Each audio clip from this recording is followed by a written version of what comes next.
Been tabled to wind up the debate. The debate is closed and the vote will take place on Thursday. The next item on the agenda is the report by McAllister and Loiseau on the European Union's security and defence policy.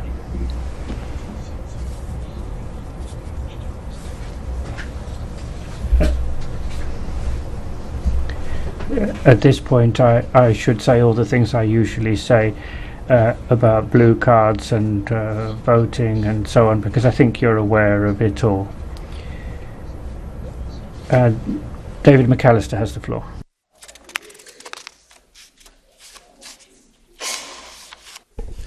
Vielen Dank, Herr Präsident. Ladies and gentlemen, the world is going through a period of geopolitical redefinition. The issues raised by Russia's war of aggression against Ukraine go far beyond the tragic situation we are currently witnessing. Europe as a whole is challenged. For a very long time, our Parliament has been advocating for a stronger, more effective and more coherent common foreign, security and defence policy. Now, Russia's war against Ukraine shows us that the European Union has to equip itself urgently with the means and tools to respond to global strategic competition and also complex security threats. With our recommendation to the Council and the High Representative on the EU's foreign security and defence policy after the Russian invasion of Ukraine, we as Parliament assess the recent EU initiatives in this field, make concrete proposals for the way forward. For us, dear colleagues, 8 key points should be taken into account at the meeting of the European Council on the 23rd and 24th of June and at the following NATO summit in Madrid on the 29th and 30th of June. Namely, first, we recommend to work swiftly on the implementation of a strategic compass, in particular regarding the operational capability of the rapid deployment capacity. Second, we recommend to review and strengthen CSDP missions and operations in order to adapt to the new geopolitical reality and promptly as well as efficiently support the Ukrainian and Moldovan authorities. Third, we recommend to swiftly finalise the work on a substantial third EU-NATO joint declaration and to ensure that the work on the strategic compass and the NATO strategic concept are aligned and lead to increased strategic complementarity. Fourth, we recommend to review the European neighbourhood policy with the aim of thoroughly assessing the impact of Russia's war against Ukraine on cooperation with the Eastern Partnership and to strengthen the EU's enlargement strategy. Fifth, we recommend to involve the European Parliament appropriately in the further implementation of the CFSP and CSDP, including the Strategic Compass and the European Peace Facility. Number 6, we recommend to ensure that the EU security and defence policy is equipped with the necessary financial means in order to be more effective and credible. Seventh, we recommend to provide Ukraine weapons and material in line with the needs expressed by the Ukrainian authorities and to grant the country EU candidate status as a clear political sign of solidarity with the courageous people of Ukraine. And eighth, we recommend to ensure a comprehensive monitoring of all EU sanctions and to strengthen the Commission's capacity to implement restrictive measures. Dear colleagues, let me add a final extra point. The European Council has requested the presentation of a possible European Joint Defence Investment Programme at its meeting in 2 weeks. Clearly, the European Parliament should welcome such a programme and we should be closely involved in the preparations. Finally, allow me to propose a change to the title of this recommendation. Instead of Russian invasion, I suggest to change the wording to Russia's war of aggression in order to adapt the language of the report to all our recently adopted texts. To conclude, let me thank the co-rapporteur, Nathalie Loiseau, as well as the shadow rapporteurs from all the groups for a really good, constructive and fruitful cooperation. Thank you. Danke, Herr Berichterstatter. Thank you very much, Rapporteur. The next speaker is the second Rapporteur, Nathalie Loiseau. Monsieur le Président. La guerre. Thank you, President. War is back in Europe. This terrible phrase is something that just a few months ago we didn't know we would have to be pronouncing. We are not at war with Russia, but we are facing war because of Russia. What does that mean? That we're helping Ukraine, but we have to help Ukraine more. We need to provide more support, military, financial, humanitarian, politic and moral support. Yes, moral support. We have to weigh each of our words and each of our acts in light of what is morally acceptable. Moral support because when Ukraine asked to join the European Union, we have to say a strong and genuine thank you. Ukraine is already an honorary member of our union thanks to the blood they have spilt to defend their territory and defend our freedoms. Whether their place is with us, and if they were a candidate, that would be an honour to us. But what we can't do is tell Ukraine what they should and shouldn't accept. We haven't sent troops to fight alongside the Ukrainian army, and so we simply do not have the right to dictate to Ukraine how she should behave, and we shouldn't forget that. However, we do have a duty. We have to assess the consequences of the return of war to our continent to understand how we can better protect our citizens. And first of all, we have to learn lessons from our failures, because the invasion of Ukraine is a sign that we have failed. If we had accepted Ukraine into NATO, then she wouldn't have been attacked. Those who opposed this were wrong. If we had reacted more strongly to Russian aggression against Georgia and the annexation of the Crimea and the war in the Donbass, if we hadn't closed our eyes when 21,000 people were killed in Aleppo under Russian bombs, then Russia would not have believed that we would allow them to attack Ukraine. We've reacted, well, okay, are we giving arms to Ukraine? That's our duty. But we should have done it earlier. The European Peace Facility proves its worth every day.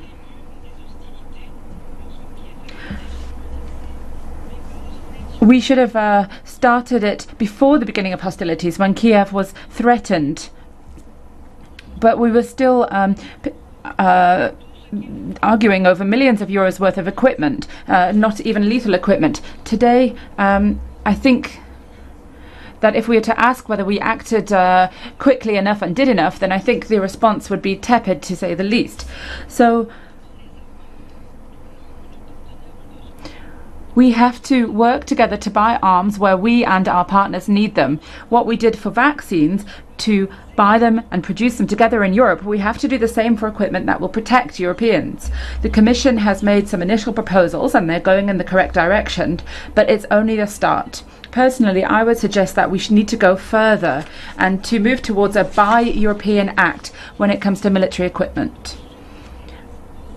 That is another way to protect our sovereignty and our credibility. And on credibility,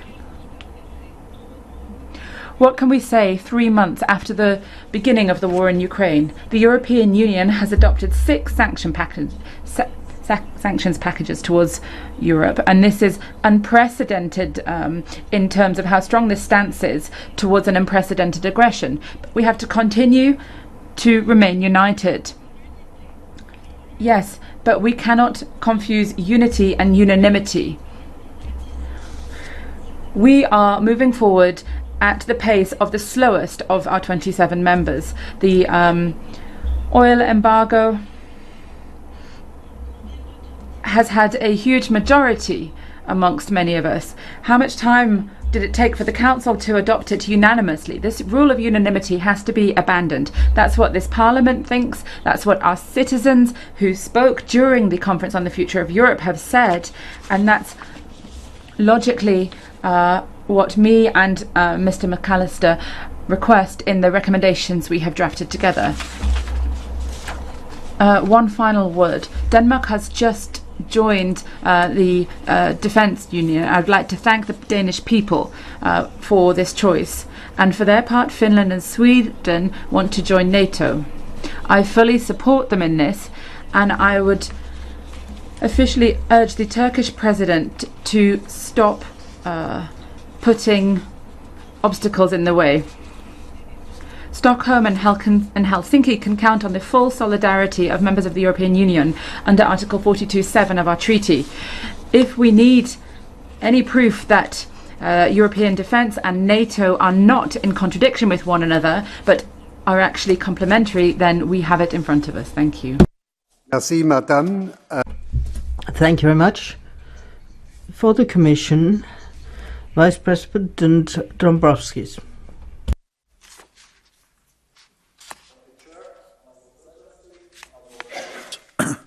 Well, first of all, I'd like to thank the rapporteurs, Mr. McAllister and Mrs. Lusso, for their work. We very much share the spirit of this document, the call to continue support Ukraine and to enhance the EU's security and defense. Indeed, the Russian war of aggression against Ukraine has shown the need for a stronger and more capable European Union in the field of security and defense. Thus, your report is extremely timely. Honourable members, the EU strongly stands with Ukraine and supports it politically, militarily, humanitarily and economically. Our political and military commitment is absolutely clear and reiterated last week by the European Council. Our words are matched by deeds. We adopted the largest set of sanctions in EU history. Only last week, leaders welcomed the sixth package of sanctions against Russia to cover crude oil as well as petroleum products. The leaders also welcomed the new increase in military assistance to Ukraine. The Europe of tomorrow will emerge from the battlefields of Ukraine. This is why, since the beginning of the war, we have supplied €2 billion in assistance to the Ukrainian armed forces through the European Peace Facility. This is unprecedented. Second, on EU security and defence. I fully subscribe to the report's call for making genuine progress in foreign policy and defence cooperation at Union level. Russia's unprovoked military aggression against Ukraine and wider threats to European and global security made it even more evident. This is an attack also to Europe and the whole democratic world. We need to be more united and more capable to act. For this, we need first and foremost to strengthen our defence capabilities. This is what EU leaders discussed last week, building on the defence investments gap analysis that the High Representative has presented jointly with the Commission. The message is clear. We need not only to invest more in defence, but also invest better, which means together in a coordinated way. Between 2009 and 2018, the EU has accumulated an under-expenditure in around €160 billion and under-investment about €44 billion. Since 2018, figures have gone up and are expected to grow further following recent announcements, yet collaborative defence investments are still too low. Only 11% in 2020 and down to 8% in 2021, so far below the agreed benchmark of 35%. This means fragmentation and waste of resources. We need to reverse this trend and to do more together.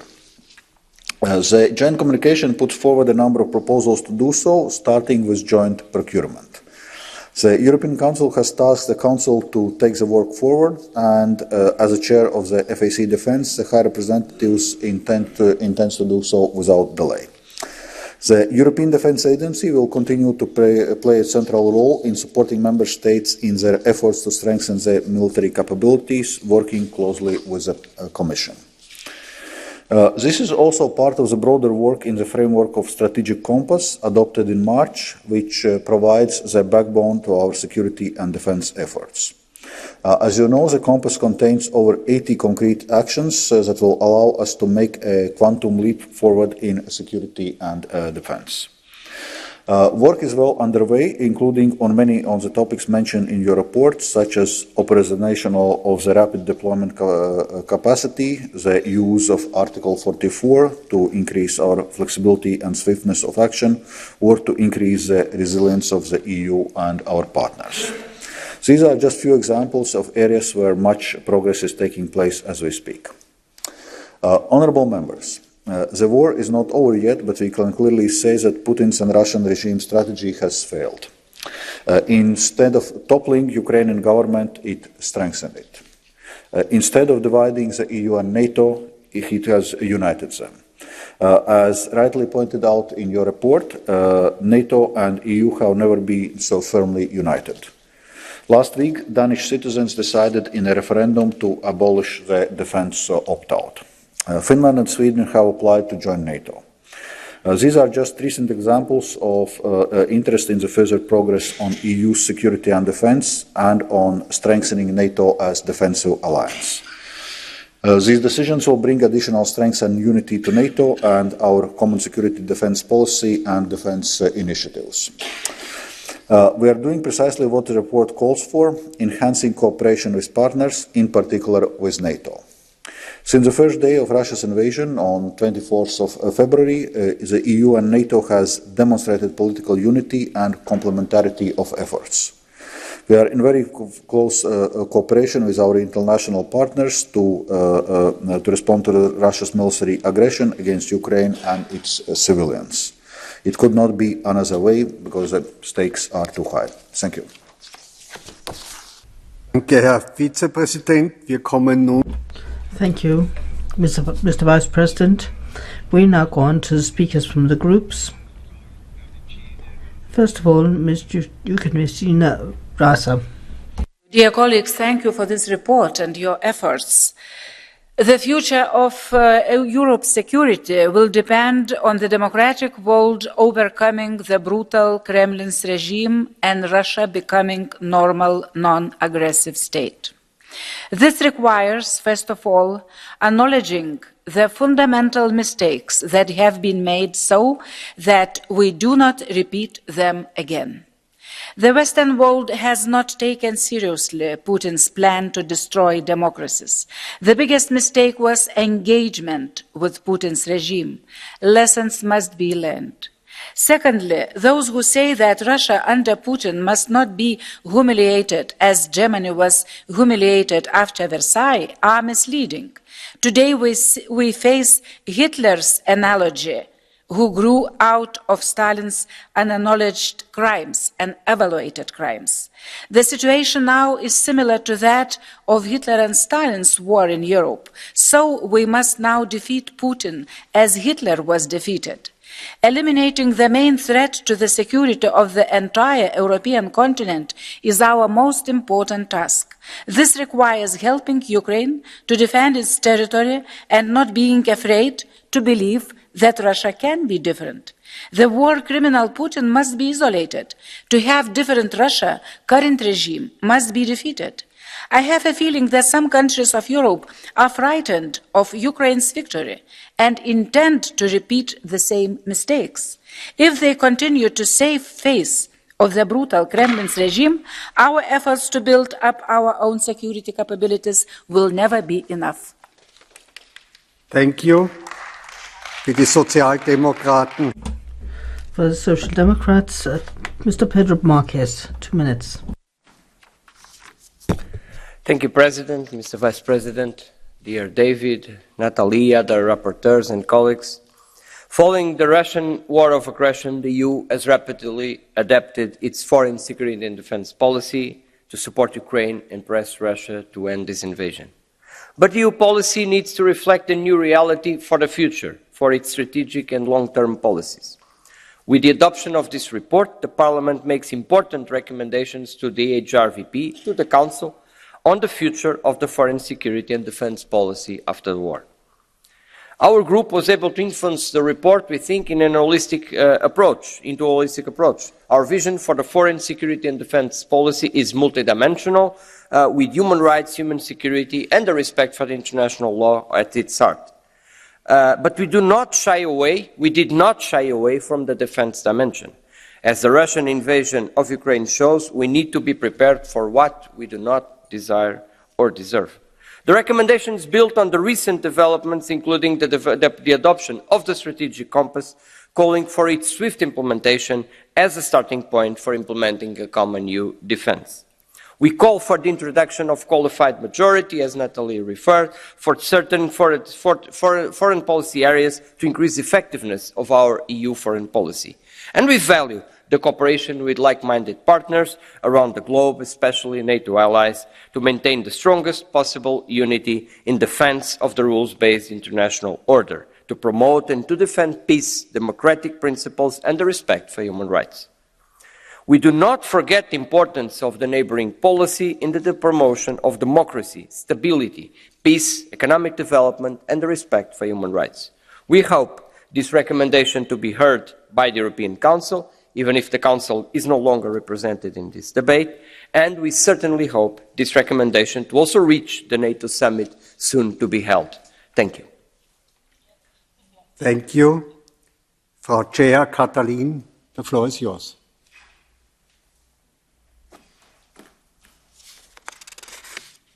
Chair, dear colleagues, this House has been discussing the need to strengthen our foreign policy for decades. And now here we are in the middle of a war next door and Europe still struggles to have a credible foreign policy stance.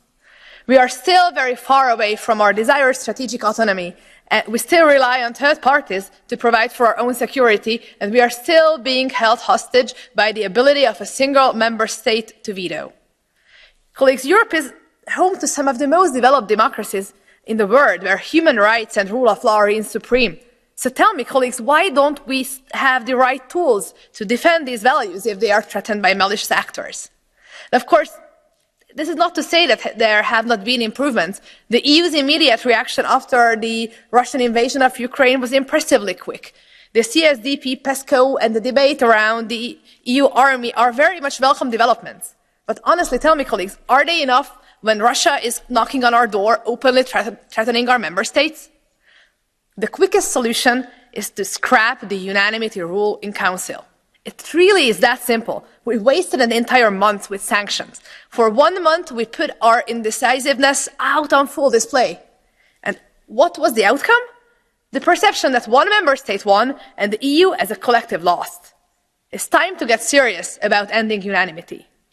And furthermore, we, as the EU, we also must increase our presence in both the Eastern neighbourhood and in the Western Balkans.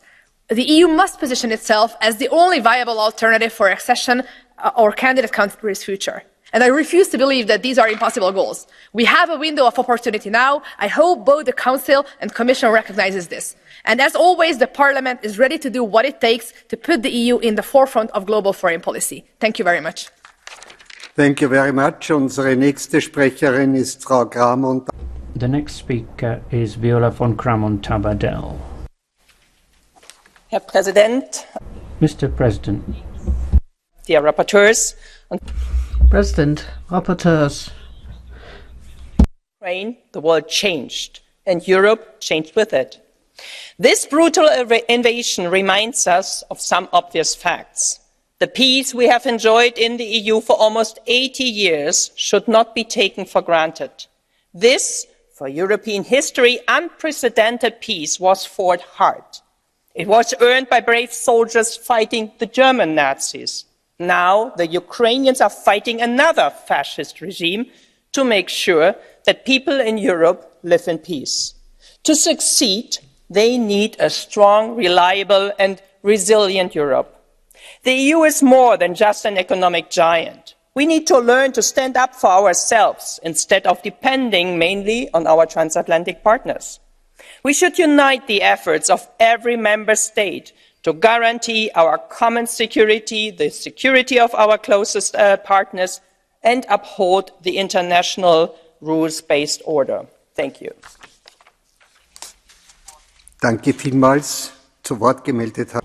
Thank you very much. And the next speaker is Thierry Mariani. Comme cela fut le cas avec la crise du Covid, l'Union... As was the case with COVID, the EU and Madame Loiseau, Macron's spokesperson in this parliament, are using the war in Ukraine, the situation of the Ukrainian people should not be affecting us. You should not be using this as an opportunity for more federalism without consulting the people. We shouldn't forget other countries from Senegal to Mexico, China to India who refuse to align with our policies. And you do this while you hide your policies from the French people. You want to set up a Ministry of Foreign Affairs for the European Union. Now you want to oppose Brussels' diktats on our defence industry. After we lost our strategic independence within the European Union, now you want Brussels to set up on policies of sanctions and conflicts without the necessary obligatory rule of unanimity. You're using shock policies to exploit the war in Ukraine. You're running serious risks. Now the Ukrainian president is coming to try to teach lessons to Paris or to Berlin. I think you are setting off on an economic and geopolitical disaster through this sanctions policy. No one outside of the West wants to follow these. You repeatedly refer to multilateralism, but you're building a system that isolates us in our relations, and we basically only have relations with the United States now. Nun ist Frau Fotyga. And now we're going to hear from Anna Fotyga. Dziękuję, panie przewodniczący. Thank you, Mr. President. Colleagues.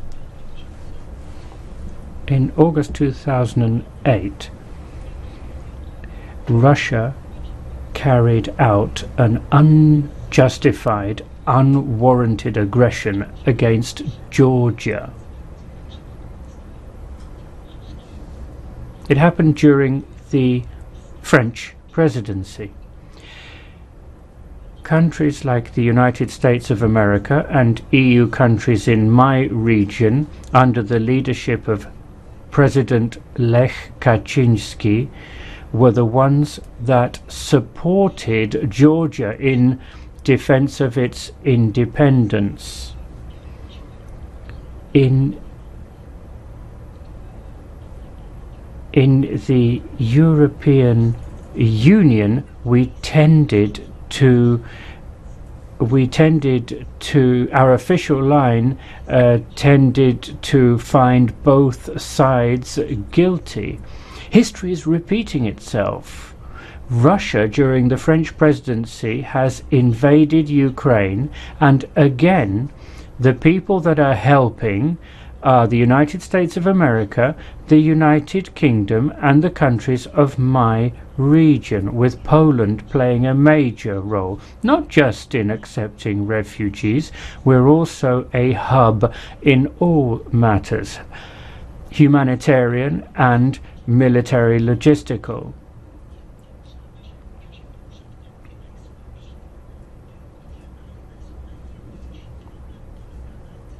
The problem is that in the European Union,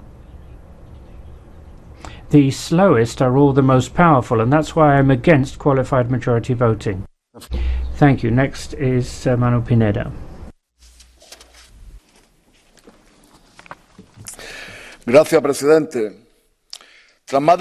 Thank you, President.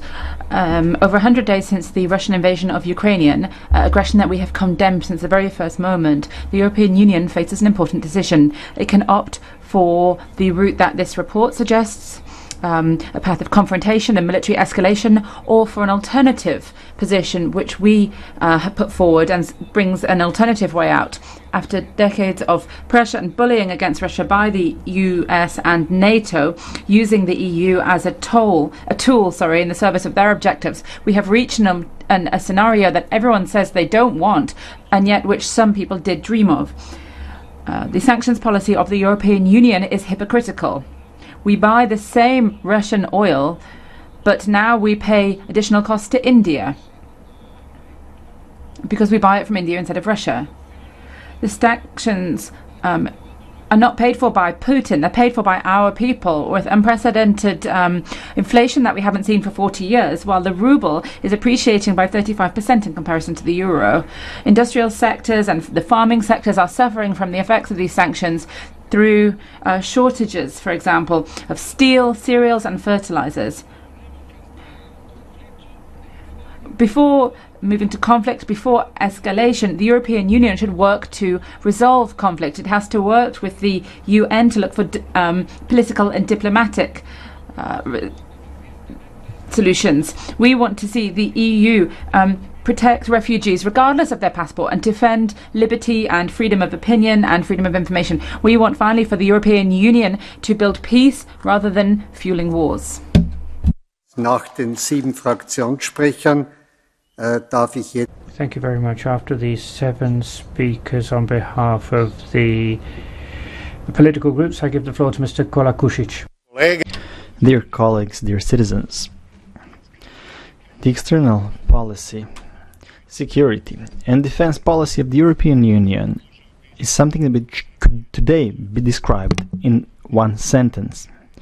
The EU has become the 51st member state of the United States of America, but without any right of vote. Thank you. Das Wort hat nun Herr Michael Gahler. Mr. Michael Gahler has asked for the floor. Herr Präsident, liebe Kollegen. President, ladies and gentlemen, we do indeed have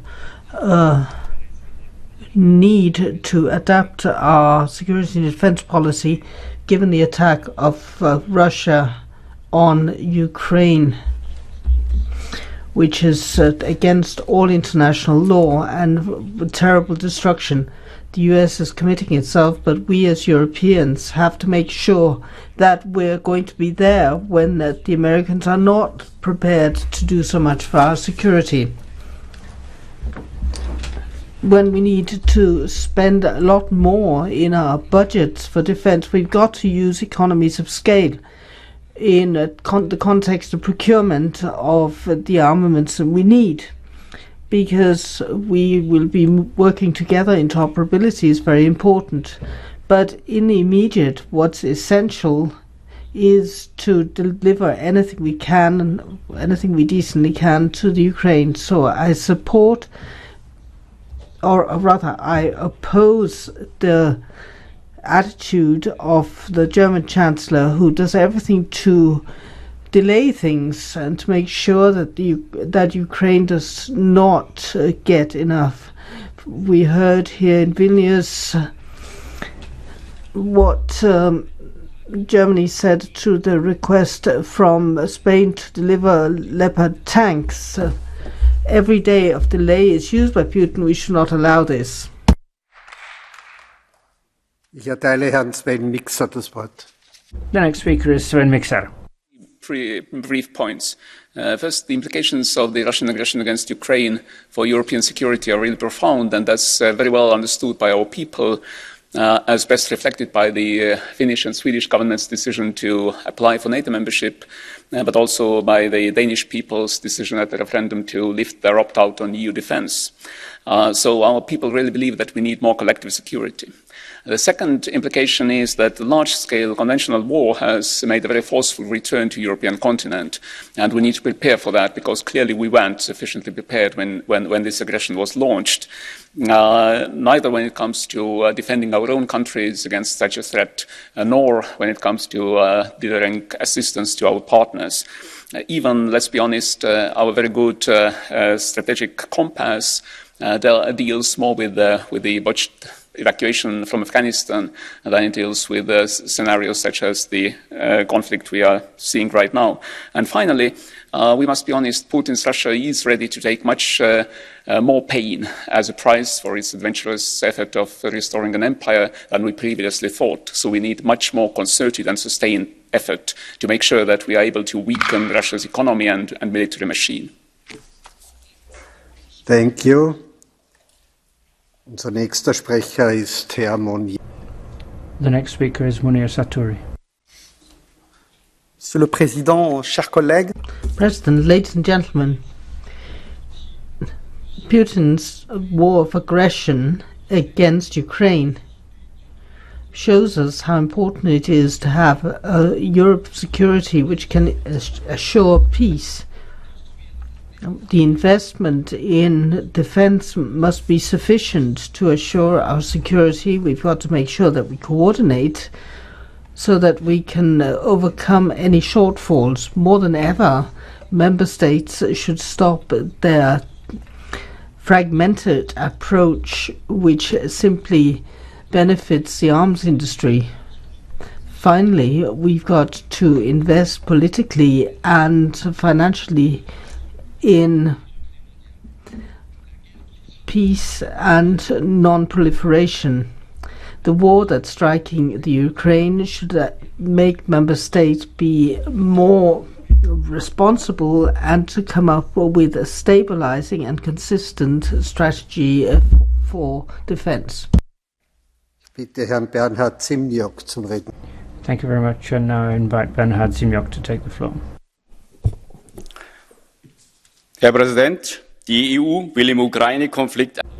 President, the EU wants a common line in the Ukraine conflict, but this defies national interests. The sanctions are not in our interest.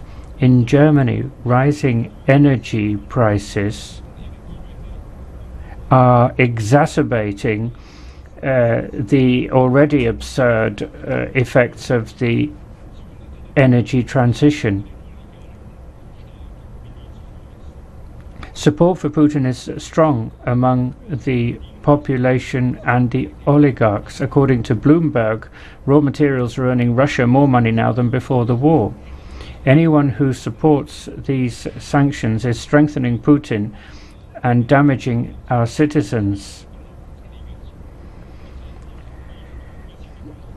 As for weapons deliveries, they have brought more death and destruction, and that's it. Ukrainian citizens are victims of a Russian war of aggression which has been drawn out by Western interference. We are certainly not apologists for Putin. According to Interpol, weapons deliveries could be a danger to us. American weapons are being sold from Ukraine. Our disastrous security and defense policy should be reviewed and in fact handed back to the member states. Thank you. Blue card? Will you allow a blue card question, sir? Go ahead. Herr Kollege, ich habe Sie soeben sagen gehört. I think I heard you say that the free world's support for the country defending itself was dragging out the war.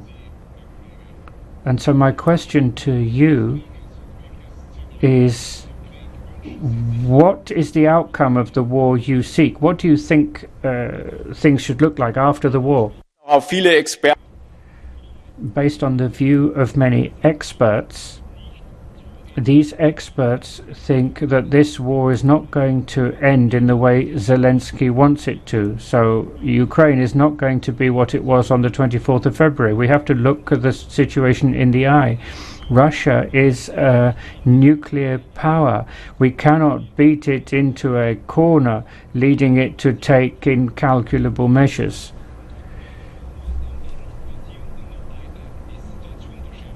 Exacerbating an already difficult situation. For me, Russia and Ukraine are two sides of the same coin. They are both corrupt states. Have a look at the corruption index. And suddenly last year Ukraine and Zelensky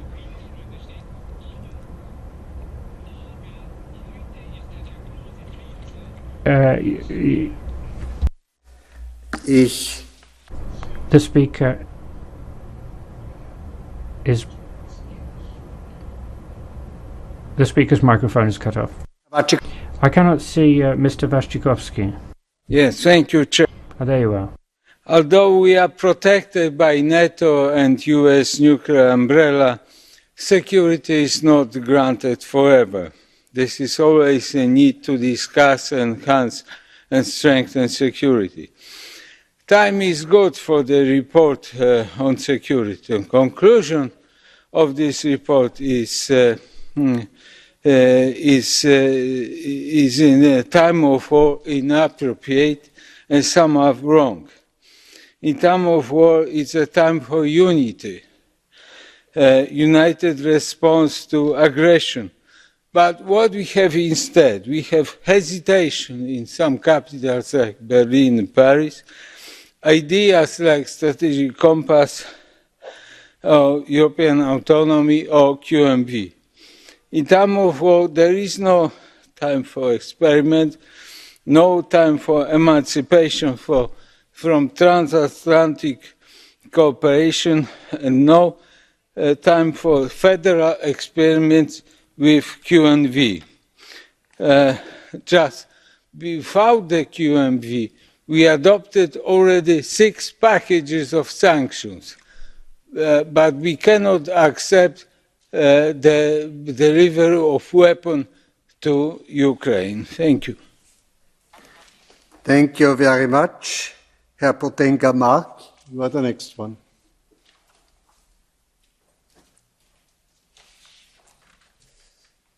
Merci, Monsieur le Président. Thank you, President. Colleagues, do you think that the Africans have understood nothing? The Indians, the Chinese, let's not even talk about them.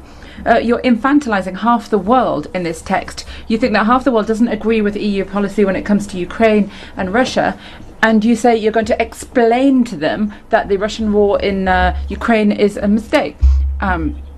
Explain to them as if they're children. It's not that they haven't understood, they just don't agree.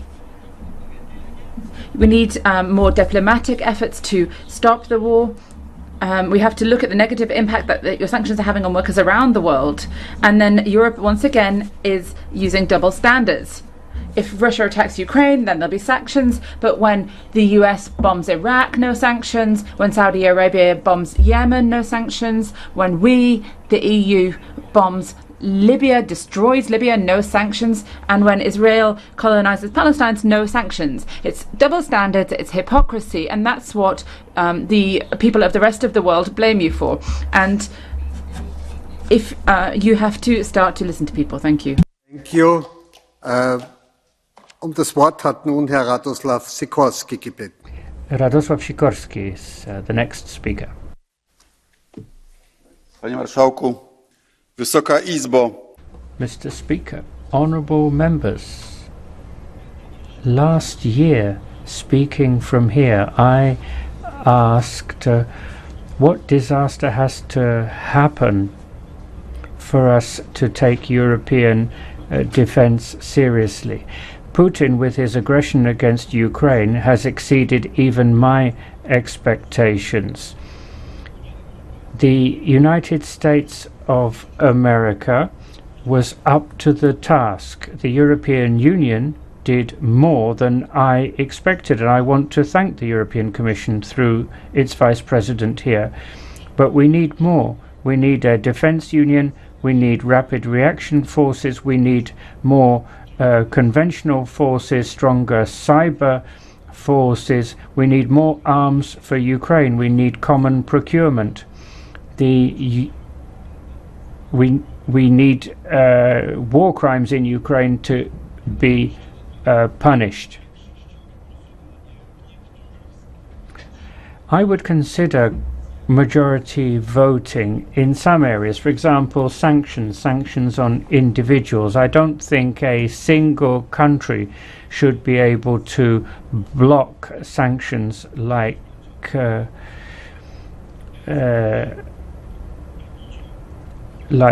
those recently in the case of Patriarch Kirill. The next Polish government, I can assure you, will support the defence union. Unser nächster Redner ist Herr Our next speaker is Tonino Pizzula. Thank you, Mr. President. Russian invasion of Ukraine caused a reset and tectonic shift in many political attitudes and policy responses. One of the main lessons is that the common foreign security and defence policies of the Union can no longer be the weakest link of our integration. We all agree to condemn Russian aggression on the strongest possible terms. By defending itself, Ukraine defends us too, and we can no longer avoid responsibility for our security and defence. Taking more significant responsibility also means larger investments from our side. However, being strategically autonomous means that our focus can't be only on security and defence spending. Foreign policy can't lag behind too. Enlargement policy, for example, one of the most successful policies, must also be at the centre of our action.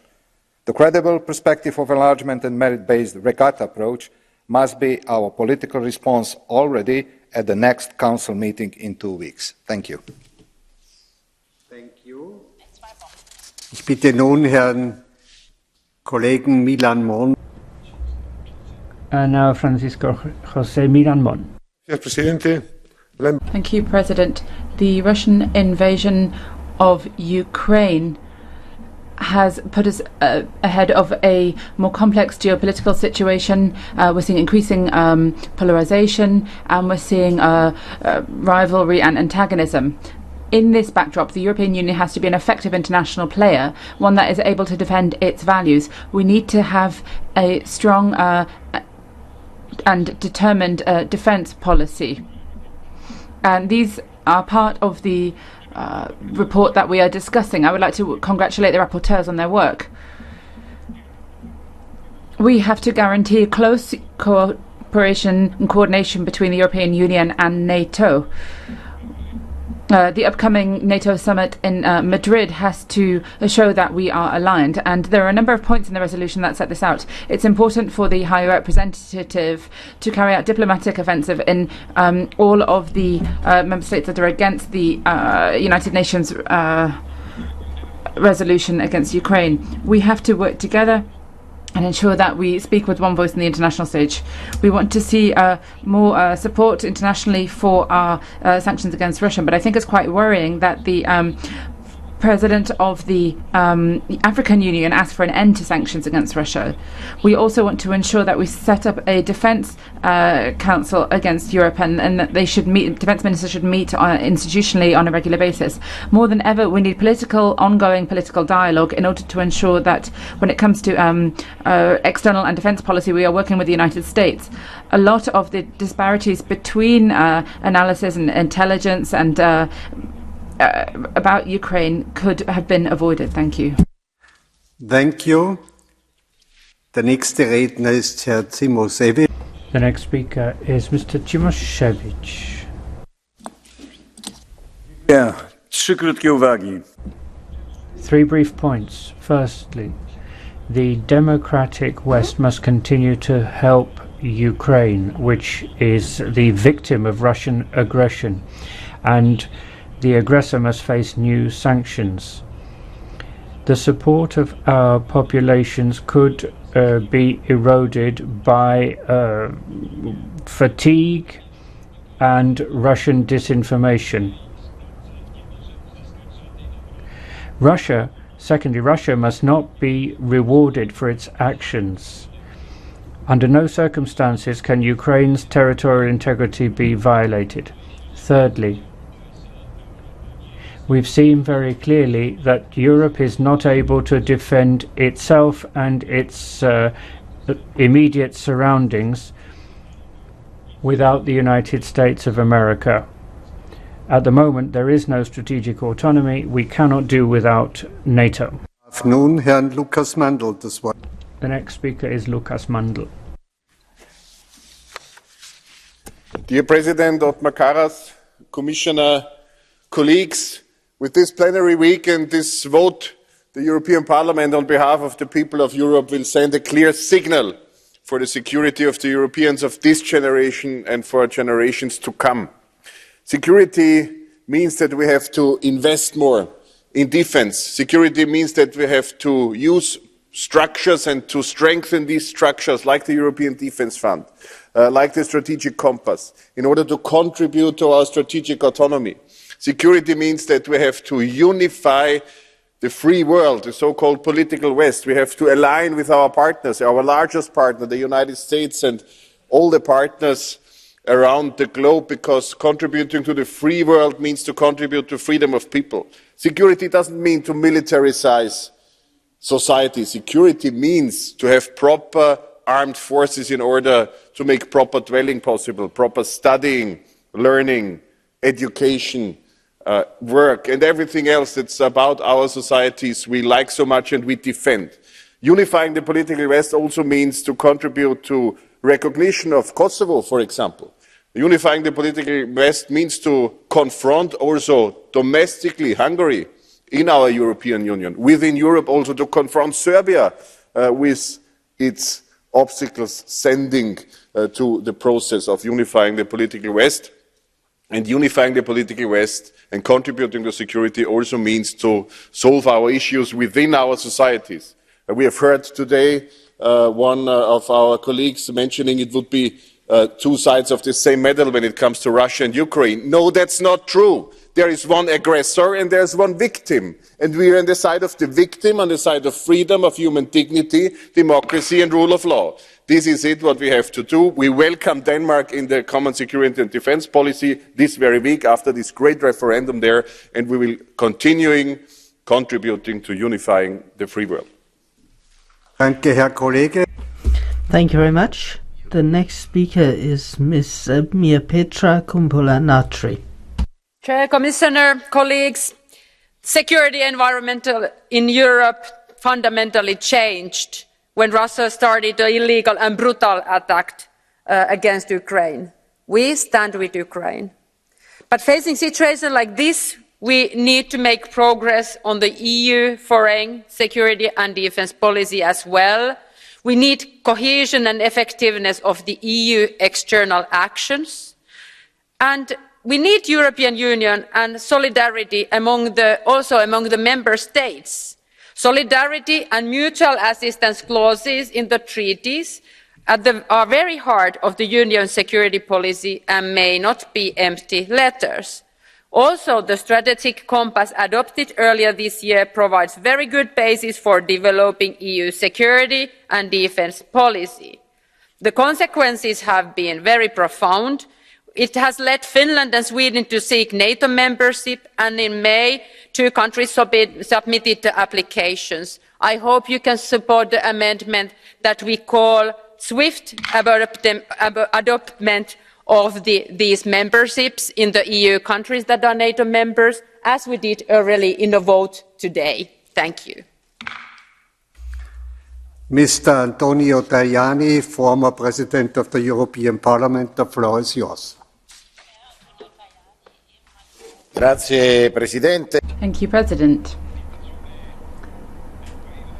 The invasion of Ukraine by Russia has strengthened cohesion in the West, but it's also shown our delays in our defence and security and foreign policy from the European Union. We have to have the courage to go further. The world after this war will have changed. China will have invaded half of the world with its products, and perhaps also the Russian Federation. We have to be careful and look at what's happening in our eastern border, look at what's happening in Africa and what's happening in South America. Russia and China are going to be stronger and stronger, and we have to react through politics. But to do that, politics also needs a defence instrument. We need to see more cooperation on intelligence, defence ministers meeting, and these are all steps in the right direction. But we have to have more courage. We have to accelerate working on a shared army and work together to one which will cooperate with NATO, but at the same time will strengthen European presence within the Atlantic Alliance.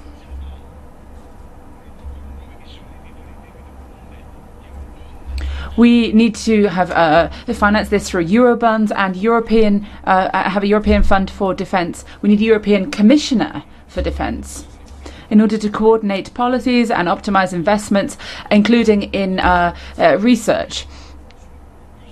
It's only with more solidarity throughout our policies that we'll be able to counter the threats to the security of our citizens, including the fight against terrorism and cybersecurity. Vielen Dank, Herr Kollege. Und als nächstes hat das Wort. Thank you very much. Ms. Insian is next. Colleagues, I have myself experienced war and have seen the brutal consequences of its indiscriminate violence against civilians that has brought me to the EU. In European history, there is and will always be a before and after 24th of February 2022. The after is the time when the EU must stand up to preserve peace and international security, never bow for the imperialist Putin Russia. The after is a time when the EU must step up its struggle in defense of the rule-based international order and the principle of multilateral cooperation. I therefore welcome the Parliament's new recommendations on the EU foreign security and defense policy, because in this new world order created by Putin and his men, our main responsibility is to stick together. I am therefore ashamed of the Orban government in Hungary that is acting disgracefully. The EU has an important global role to play. For that we need a stronger strategic autonomy and we need to act with allies. I also would like to join the call of our Finnish colleague on calling on swift approval of the Swedish and Finnish NATO membership. And finally, for me, EU is synonymous to peace. I was once forced to flee EU for its peace. We can and we must stand up for it globally. Thank you. Thank you. Please stick to your time. Der nächste Kollege ist Herr Kollege. The next speaker is Mr. Terrace. Thank you, Mrs. Vice President. Dear colleagues, Russia's war against Ukraine has been going on for more than 8 years now. The full-scale military offensive that Putin launched on 24th of February has lasted more than 100 days. The lessons identified from the ongoing war must make the European Union move faster and start delivering in the security and defence field. The report that we discussed tonight brings up many vital issues. They must be dealt with if we want the EU to become more serious. Defence must get an attention it deserves. Defence ministers should be meeting at the Council level on a regular basis. EU must cooperate more closely with NATO and find the necessary resources for the flagship projects such as military mobility. I would also like to emphasise the need for the EU to foster closer cooperation between the private sector, academia and governments in the field of defence technologies. What we have witnessed from the war in Ukraine is the high-end military technologies can make huge difference in fighting the enemy and saving our own soldiers' lives. We need more solutions and they can only be implemented in close cooperation with the private and research and technology sector from Europe. Thank you very much. Vielen Dank, Herr Kollege. Und als nächstes. Thank you very much. Ms. Avram.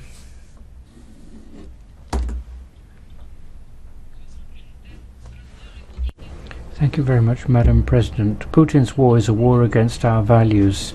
It's time for the European Union to move towards a new paradigm. We have to create external policy, resolving conflicts and anticipating dangers. We don't want European foreign policy to kick in only once there's a war. We have to send clear messages to neighbours and partners. It's very important for countries that have signed up to our values, and we mustn't forget the lesson these times are teaching us. It's very important for us to have partners in time of peace as well as in time of war. Und wir fahren fort mit Herrn Kollegen. Thank you very much. Mr. Stefanek, please. Dámy a páni, už viac ako 100 dní sme svedkami. Ladies and gentlemen, for more than 100 days we have seen Russian aggression, criminal aggression in Ukraine. The Ukrainians are defending their country, defending freedom, defending the whole of Europe. Today we're deciding the future shape of Europe. Will Europe be governed by brutality and lawlessness, or will law, courage and freedom prevail? I am sure that peace can be obtained, and I'm sure that courage, freedom and law will win the day. Ukraine must be allowed to control the whole of its territory. The Ukrainians are fighting for freedom and democracy, and they, more than anyone, deserve a European future. I believe that it is our duty to offer them a full place in the family of European nations, full membership of the European Union. We also have to talk about reconstruction. Freedom and democracy are very much tied up with prosperity, and so we have to contribute to Ukraine's reconstruction. And I'm glad there's a reference in this document to an international tribunal. This aggression by terrorist Russia must not go unpunished, and I really want to thank everybody who is helping in this situation. Kollege, und wir fahren fort. Thank you very much. Ms. Oczowska.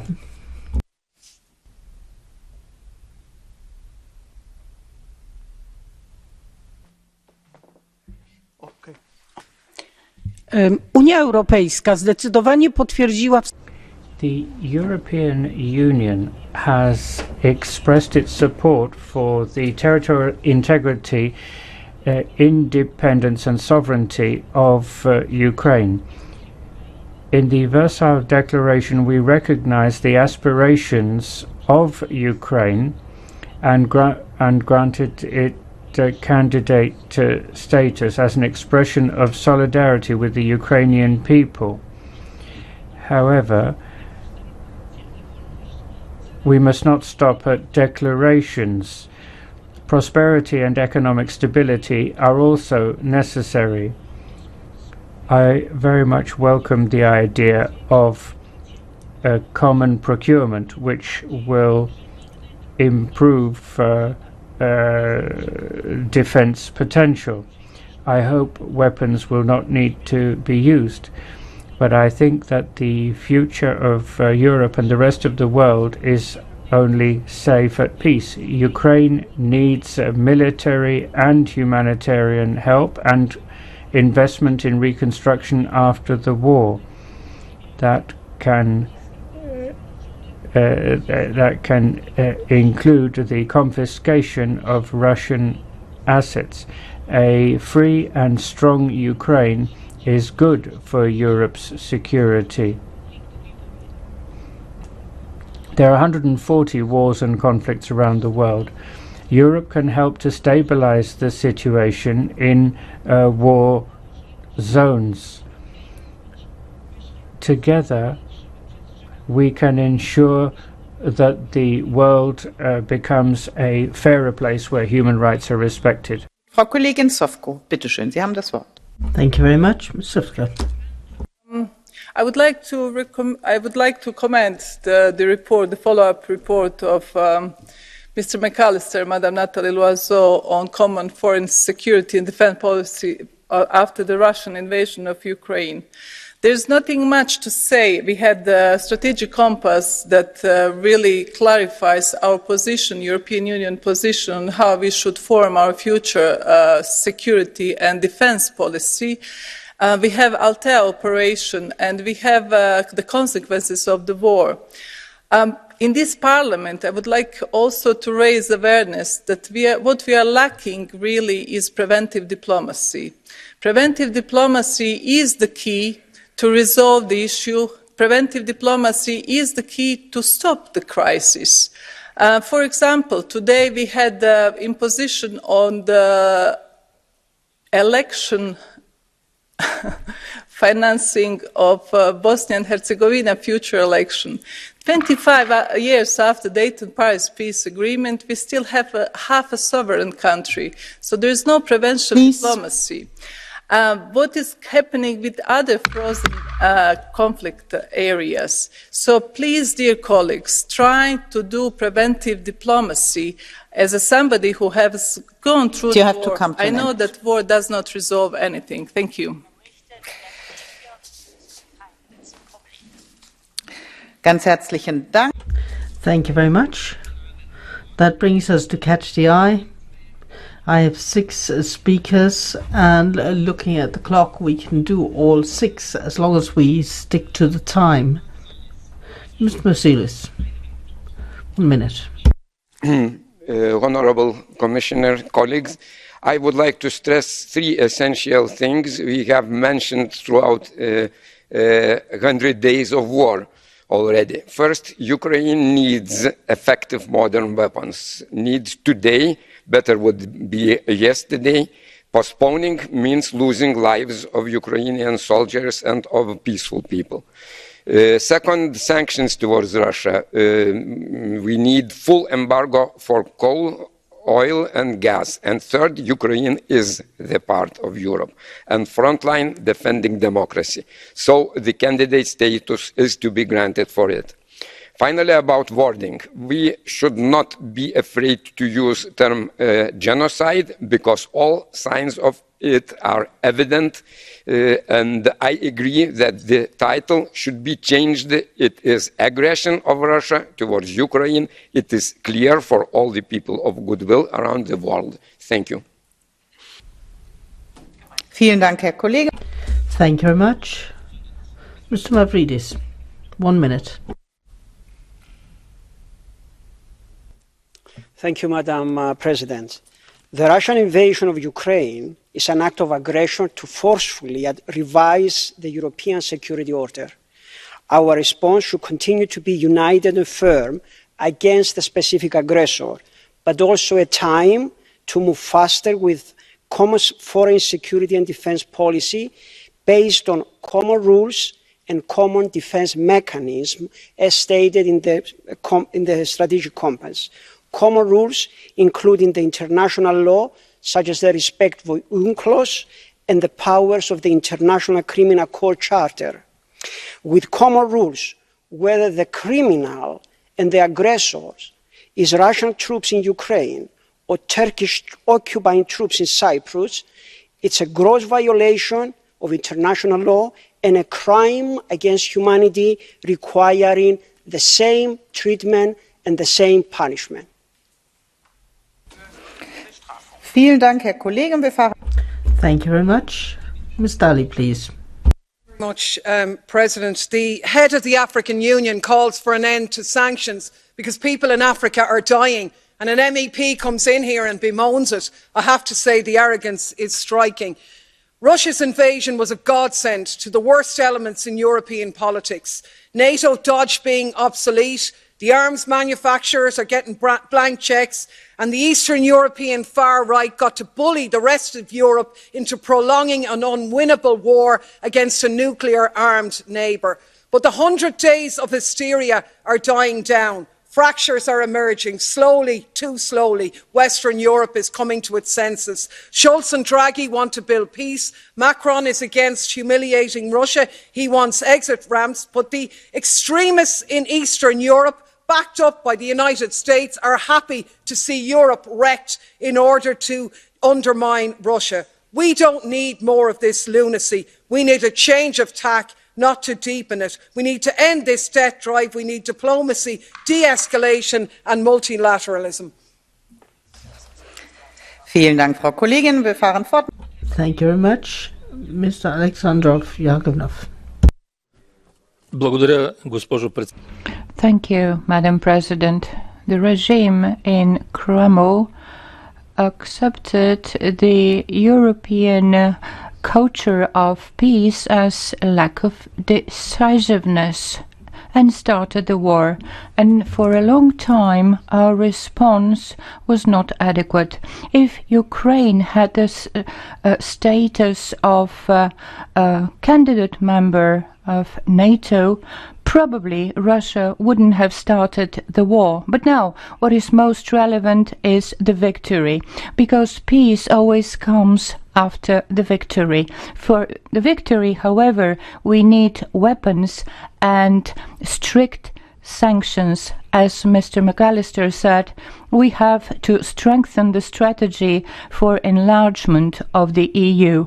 But, of course, we should be careful not to accept in the Union states that could be Trojan horses of Moscow.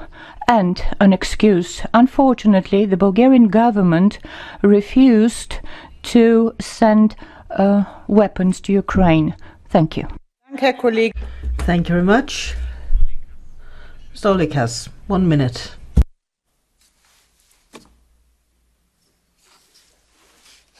Thank you, Madam President. Dear colleague, I would like to say that in Africa currently people are dying not because of the sanctions, but because Russia is destroying the ports in Ukraine and implementing blockade of those ports. Mr. McAllister, Madam Loiseau, thank you for the well-balanced report. I think we can clearly see three main things. Current diplomacy is the most appropriate is help via finances and military means. International community can only recognize peace in Ukraine when the last Russian soldier leaves the soil of Ukraine and when the territory is restituted of Ukraine. And thirdly, aggressors and the Putin clique should face international criminal court, and Ukraine should be invited as member of the European Union. Thank you. Ganz herzlichen Dank, Herr Kollege, und den Reigen. Thank you very much. And finally, Mr. Tomasz, the last catch the eye speaker. Vă mulțumesc, doamna președinte, domnule comisar. Felicit. Thank you very much, Madam President, Commissioner. I want to congratulate the rapporteurs on this report because I think it says some very wise things about our relationship with Ukraine at this time. The citizens of Ukraine have made clear that they want to join the European Union. Then Russia annexed Crimea. Putin invaded Ukraine when Ukraine had a real chance of a closer relationship with EU and NATO. Putin has never had any respect for that country. It's essential for Ukraine's integration to be as quick as possible. We can't look for medium-term and long-term solutions. We have to have a solution now because the country's been invaded now. Thank you very much. That brings us to the Commission. Vice President Dombrovskis, you have the floor again. Madam Chair, honourable members, we take note of and very much welcome your continuous support for development of EU's security and defence. We will continue to strongly support Ukraine, including significant military and political support to end this war. We share your sense of urgency. With a war at our borders, we need to be more determined and more united in our efforts than ever. Many of you referred to the importance of bringing forward EU security and defence. Let me reassure you that this progress is well underway, as is the work on a strategic compass, but also across many policy areas, including missions and operations, rapid deployment capacity, EU, NATO, and industry. Again, these files have highest political priority for the High Representative and for Member States. Thank you again for your report and recommendations. They will certainly provide an useful input in the debates held in the Council. We remain at your disposal for the exchanges with you on progress on a regular basis. Thank you. Ganz herzlichen Dank. Thank you very much, Commissioner. That brings us to the rapporteur, Mr. McAllister. You have the floor. Vielen Dank, Frau Präsidentin. Dear colleagues, since Nathalie Loiseau is not in the plenary, I guess it's up to me to sum up this debate. I would first of all like to thank all of you for an open, a constructive and a fruitful debate. We heard a lot of support and praise from the centre of the European Parliament and some criticism from the very far left and the very far right. I would like to share the observation of many MEPs, and I listened carefully, that we as a European Parliament are sending a strong message with this recommendation. The European Union indeed has to make genuine progress in the foreign policy and defence cooperation at the EU level, and this should include establishing a defence union with more ambitious short, medium and long-term objectives. As several colleagues mentioned in tonight's debate, the European Union needs to implement the concrete actions laid down in the strategic compass, which would serve as a starting point for implementing common EU defence. Finally, the European Union needs to achieve strategic sovereignty and increase its ability to act in today's moment of geopolitical redefinition. Colleagues, Russia's war against Ukraine is not only an attack on Ukraine, it is indeed an attack on the entire peace and security architecture and order in Europe. For this reason, it is high time that we enhance the cohesion and the effectiveness of our foreign security and defence policy. Let us do this with determination, substantially, and in close cooperation with our partners. Thank you. Ganz herzlichen Dank. Thank you very much. I thus conclude the debate. The vote will take place tomorrow. That brings us to the next point on the agenda. This is